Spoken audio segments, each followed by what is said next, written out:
Well, let's hit our weekend picks before we get to Ray Donovan, Bob. Now, I'll go first. You can catch a breather this week in TV, to be quite honest. But get ready because next week will be a doozy with all sorts of good shows coming out.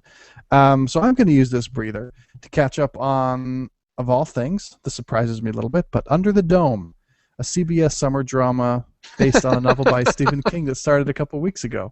I'm laughing because Evan, my wife, watched that last night on the fly, and I was busy watching something else, and she was like, "Hey, are you gonna watch this?" I'm like, "No, it looks like shit," and you're watching it. I no, I agree. I was turned off. But the thing is, there's been buzz in the form of it being the biggest summer network hit in years and years.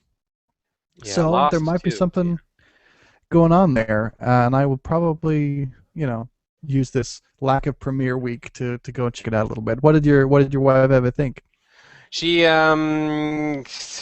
said it's got the Lost problem. It's holding out. It's like doesn't want to disclose too much, and it's going to drag it out forever. And she doesn't know if she wants to put up with like the we don't know what's happening, and we're only going to give you minor explanations per episode until the season ends, and then we do another season, and we're letting the water out of the tap way too slow. That's kind of her opinion.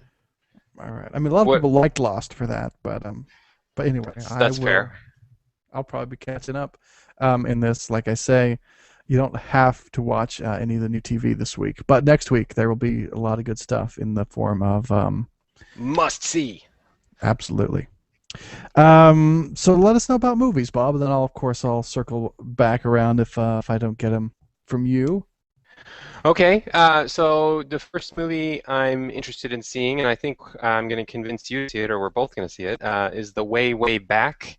Now, what it has going Hmm. against it is it's a coming of age story, and you know how I feel about those. They're kind of hit and miss. I've seen like too many, or my quota's full for my life. I don't know. You have to be pretty Wow. good with your coming of age stories. Okay, maybe that's harsh. I don't know. It's just not my favorite plot line. Uh, but it has Steve Carell, it has Toni Collette, it's produced by the Little Miss Sunshine crew, which could arguably be considered another coming of age drama and dramedy, and that one was really, really good. So I think this has a lot of potential. Summer vacation, divorced couple, remarried, dealing with kids that are teenagers. Like I said, that premise can be screwed up pretty easily, but it also, when it's done well, it's really quite enjoyable. Kind of shows interesting character interaction. So, looking forward to it. Love Steve Carell. That was Next, one of the ones I had written down. What I've written down next to it. Did you say this? The writers of The Descendants? oh, is it the Descendants? No, I didn't realize that. I didn't get that far in my research. That's cool. I like the Descendants. That's Yeah. another net positive for it. So written by the same people as The Descendants. Yeah. Anyway. Cool. So I think we're totally both going to see that. The next up is Despicable Me 2. Now, here's the thing. I feel like I need to offer a disclaimer because this is a child cartoonish sort of. You know how like these animations, shows now have that level of comedy that's for adults, but then they still have it for kids at the same time. It's kind of one of those. Right. Um, and the first Despicable Me I thought was actually pretty hilarious. I gave that one a 4 out of 5. It stars Steve Carell, Kristen Wiig, Kristen Schaal, um, and the minions. They're these just little creature dudes that don't speak but make little noises and interact with big eyes. They're just funny. It's just adorable comedy that both kids and adults can laugh at, and the formula works really well for me. So. Is that weird voiced guy? Is that Steve Carell? That main.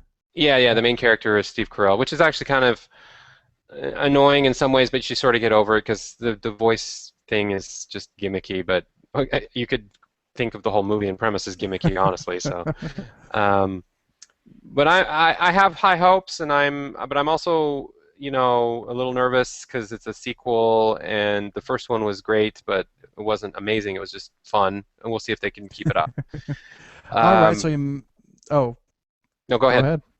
So you mentioned way back, which I was wondering what you would think about. What about the Lone Ranger, Bob?